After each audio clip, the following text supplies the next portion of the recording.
안녕하세요. 무더운 여름날 험난한 요즘을 지내고 있습니다. 요즘은 이제 다 난리죠. 제가 최근에 이제 더 쇼트라고 하는 빅쇼트라고 하는 영화를 봤습니다. 리만 사태를 예견한 이들의 이야기인데요. 제가 그 영화의 말미에 뭘 이렇게 어떤 대사가 제 귀에 들어왔냐면, 그들이 잘못하고 그들이 부패하고 그들이 결탁해서 그러한 위기를 몰고 왔지만 결국에는 그들은 처벌받지 않았다. 그리고 이민자와 가난한 사람들에게 흥청망청 욕심을 부리고 탐욕을 가졌던 탓에 그런 위기가 왔다라고 얘기를 했던 거죠. 그걸 보면서 무슨 생각이 났냐면 IMF 때가 생각이 났습니다.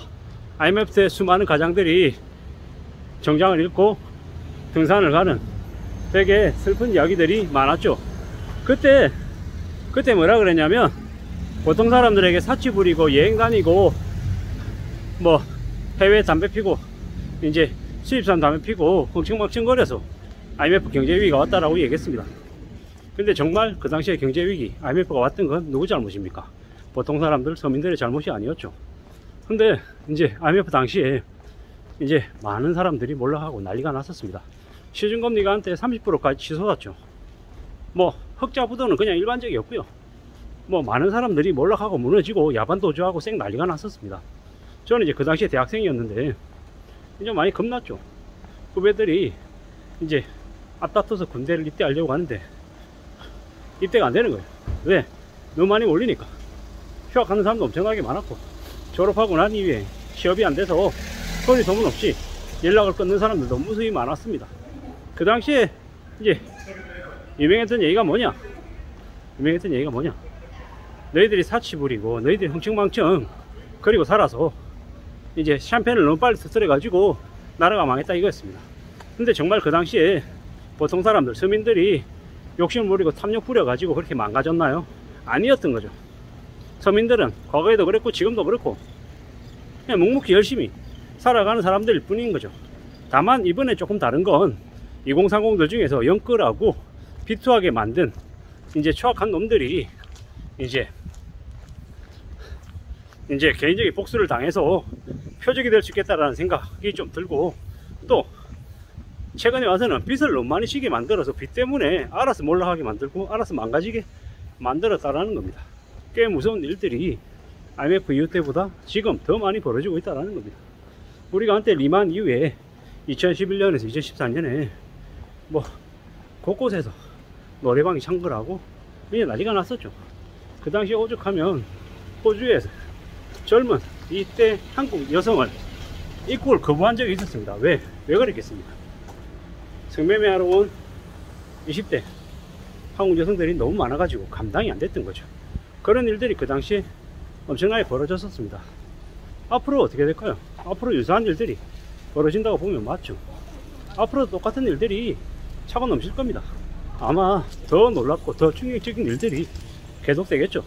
앞으로 무수히 많은 사람들이 조크가 돼서 묻지마 범죄를 저지르고 있죠. 방화하고 살인하고 뭐 강도로 돌변할 것이고 난리가 날 겁니다. 이러한 것들을 지금의 정부가 쉽사리 잡을 수 있겠습니까? 못 잡습니다. 뭐 지금의 정부가 뭘 잡겠습니까? 지금의 정부는 되려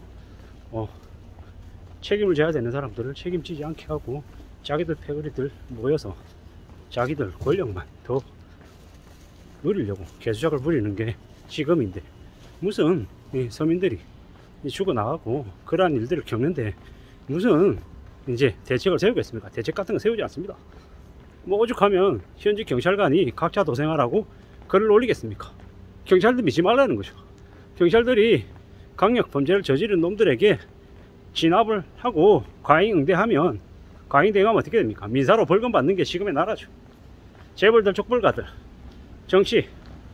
정치권에 힘 있는 놈들은 범죄를 저질러도 잡혀가지 않고요, 처벌받지도 않습니다.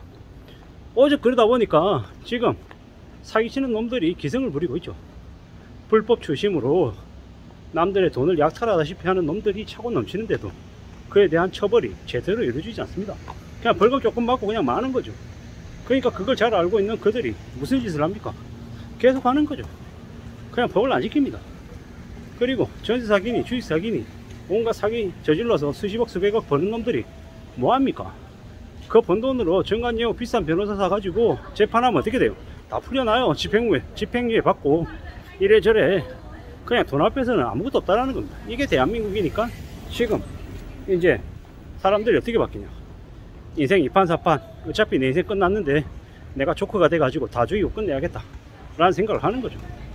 뭐 그들이 뭐 올바른 판단을 하고 올바른 행동하는 건 아니지만 그들이 그렇게 행동하게끔 만든 사회가 일정 부분에 책임이 있다라는 겁니다. 그러한 것들을 책임져야 되는 놈들이 책임지지 않으니까 나라가 더 개판이 되어가는 거죠. 앞으로 더 험난하고 더 충격적이고 더 놀라운 일들이 계속 될 거다라고 봐야 됩니다. 그들이 그런 나라를 만든 책임을 가지고 있는데 책임을 지지 않으니까 더더욱 그렇게 되는 거죠. 앞으로 우리가 살아가는 삶이 얼마나 무서울지 얼마나 살벌할지 잘 봐야죠. 절대로 이번 상황이 그냥 조용히 그냥 넘어가지 않습니다. 알고 있죠. 그들도 알고 있습니다. 그들이라고 모르겠냐고요. 지금의 민심을 무시하진 않을 텐데 외면하는 거죠. 나라 꼴이 점점 이렇게 참혹해지고 더 살벌해지는 데에는 기득권들이 국민들을 개대에 취급하고 비치게 하고 더 망가지게 만든 탓이 크죠. 앞으로는요. 앞으로 더더욱 더 각자 도생하고 더 스스로 살 공리하고 함부로 정부를 믿지 않아야 돼요. 회사를 믿지 않아야 돼요. 남을 믿지 않아야 되는 시대입니다. 함부로 믿었다간 언제 어떻게 죽임당할 수 있고 언제든지 올라갈 수 있는 게 지금의 나라입니다. 앞으로 더 우리의 삶이 더 무서워지고 더 참혹해지고 더 두려워질 거기 때문에 어떻게 해야 됩니까? 늦은 밤에 함부로 사람한테 가면 안 되고요. 또 사람들에게 함부로 속내 드러내면 안 되고 돈 많다는 얘기해도 안 되고 재산 있다는 얘기해도 안 되고 더더욱 더 경계하고 거리두고 멀리 지내야 되는 거죠. 그래야지만이 삶을 안전하게 유지할 수 있을 것 같습니다. 삶을 안전하게 유지한다는 것 자체가 정말로 어려운 시대에 우리는 살고 있다는 거 잊지 말아야 됩니다. 함부로 믿지 마라. 돈 무서운 줄 알아야 된다. 비치지 않아야 된다. 일본이라고 하는 나라에서 왜 그렇게 악착같이 저축하는지 이제 한국 사람들도 점점 알아가는 거죠. 오늘 슈퍼에 갔더니 물가가 사악하더라고요. 아오리 사과가 5개에 12,900원 하더라고요. 이상하다. 한 2주 전에 7,900원 했던 것 같은데 뭐 지금 김치가 폭우 때문에 배추 가격이 75%가 올랐대요. 뭐 이게 지금 현재 현실입니다. 물가가 치솟아서 고물가에 고금리 고이자에 사람들이 해외 여행은커녕 여름 휴가를 포기할 정도로 지금 상황이 안 좋습니다. 어떻게 살아야 될지 어떤 마음을 지내야 될지 우리의 현실을 좀 더 우려하면서 잘 내다봐야 될 것 같습니다. 그래야 삶을 헤쳐나갈 수 있을 것 같습니다. 감사합니다.